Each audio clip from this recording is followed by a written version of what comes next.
So, Michelle. Yes.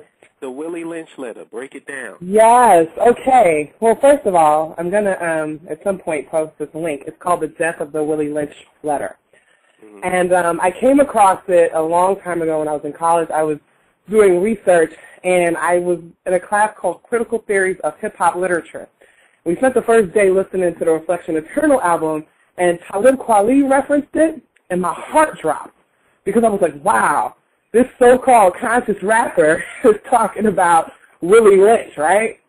So it just prompted me to just do research and basically just write a piece debunking the whole thing.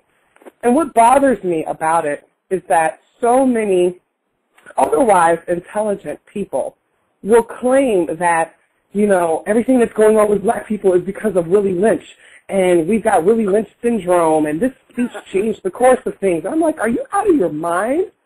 like, first of all, if you when I post the link, you'll read it. First of all, no reputable man is giving a speech and calling himself Willie. That's number one. Okay. At least make it William Lynch. It would be William Lynch.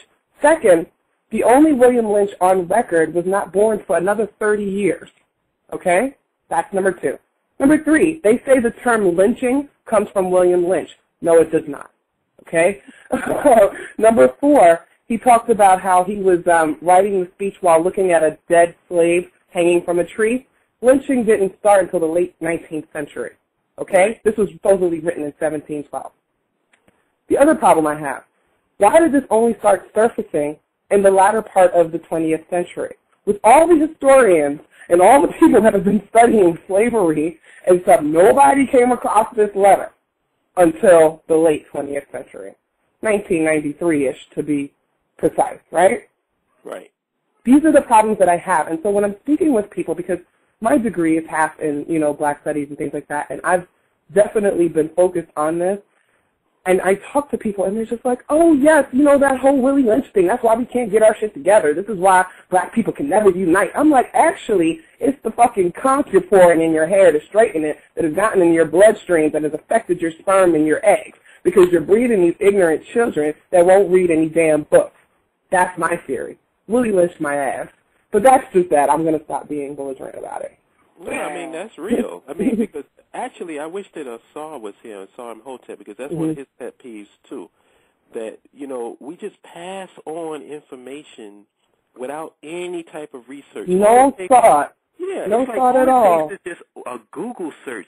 98%. But not even that, brother. Let me tell you, the thing is, what's getting worse about it is that America is being taken over by this anti-education sentiment. And I do a lot of interaction on political boards, you know, a lot of liberals and conservatives and things like that. And the conservatives now are saying that education is wrong, it's bad, it's elitist, because there's a brother who went to Harvard sitting in the office, and they have a problem with that. Right. You know, and so now, yeah, we're telling everybody, oh, education's bad. If you get an education, you think you're better than people. What kind of shit is that? Excuse my language. I do agree with Son Nudia that Willie Lynch he might not be a real person, but the concept. It would be nice if Farrakhan, who I think brought that person or that.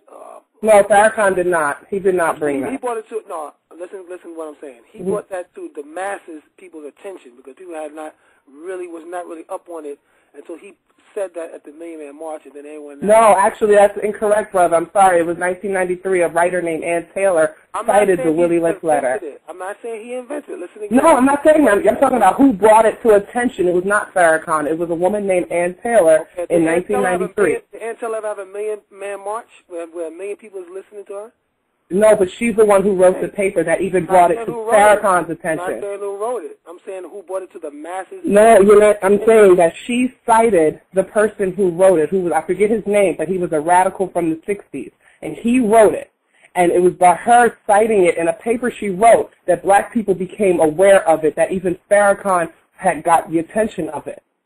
So it was circulating before that. Let me ask you a question. She actually has the person who wrote the Willie Lynch letter? The person who, if I Google it right now, it was a brother, and he put out the book about the Willie Lynch letter. And most of the people now that have talked about it, they believe that he wrote it.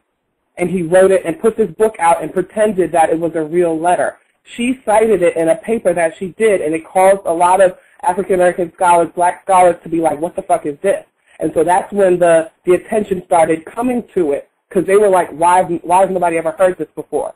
And come to find out, yeah, I'm going to post all of that when I'm done talking, because I'm focused on this. But that's where that came about. And so that circulation, and when Farrakhan and other people started talking about it without proper research, you know, they believe whatever they're going to hear that justifies their point of view. That whole idea about a Willie Lynch syndrome, in hindsight, of course, it sounds perfect, right? That somebody would get up and make this speech to plan on how to work slaves. Except the fact of the matter is that slave owners were not concerned about hair texture, skin color, and things like that. They really saw us as property. And so they were concerned more about weight, the type of work we could do, reward systems, and things like that. So, again, the letter also contained words that did not exist in 1712. Right. And there was a research on the words that were used that showed these words were not even a part of English language.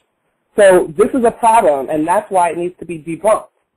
I knew that I've known you for a little bit, and I know that was a major, thing for you, like a few years back.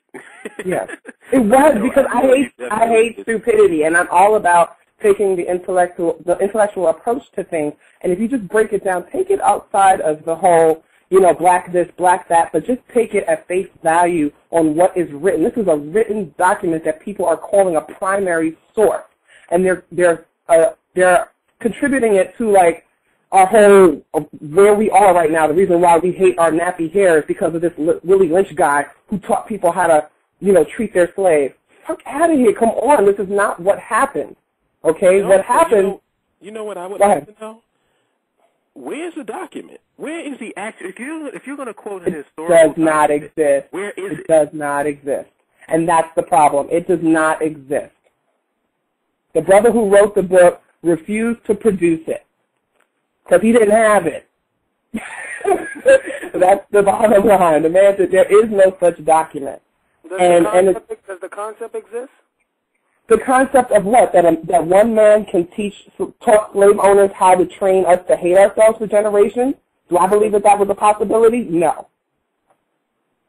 Why? Also, they referred to the South and about slave owners in the South. The idea of a South did not exist in 1712. There was no North and South in 1712. Now, you're talking to an antebellum historian here. So this is why I get so... Through the concept of us, thank you, Cosmic. I haven't seen you in a long time. That's why I'm saying that.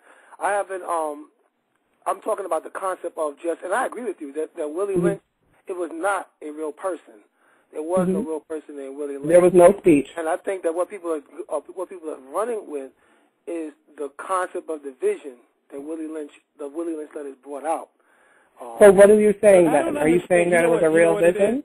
Huh? No. What I don't understand is why. See, what annoys me about the whole concept of the Willie Lynch letter is that why do we need to create some fantasy like that in order to break down what actually happened? Exactly. That's what I'm getting at. I don't understand why they needed to do that in order to. I mean, we can go through historically and show what happened to us without. We can show point by point from beginning to end. We can show what happened, historical documents, proof, and everything. Why do we have to lump it all? The fact that we have so many problems in our community, the fact that we have race issues and skin issues and all these other things, why are we trying to attribute it to a fictional speech when we have so much other proof and reality and truth? Yeah. This guy's saying I'm wrong on something. That is absolutely, that is true with that. I think people are more getting into what the letters was about as far as the division of blacks and separation of blacks than the actual historicity of the what? I'm sorry, I didn't hear you. Yeah, I think they're getting more into the because when Farrakhan said that at the Million Man March, the point I was trying to make was that people was taking that for the facts when he could have prefaced it by saying, and this theory or this story or whatever, but he put it as if that was the actual, this was the right. true document. And people believe it, and rather than research. I groaned right, and rather than research, people just took what he said as truth, and I think that's what we're talking about when people are talking out of their ass, and people just take it as truth rather than researching for themselves. So now, when people see black people fighting, oh, that's the Willie Lynch Syndrome, shut the hell up.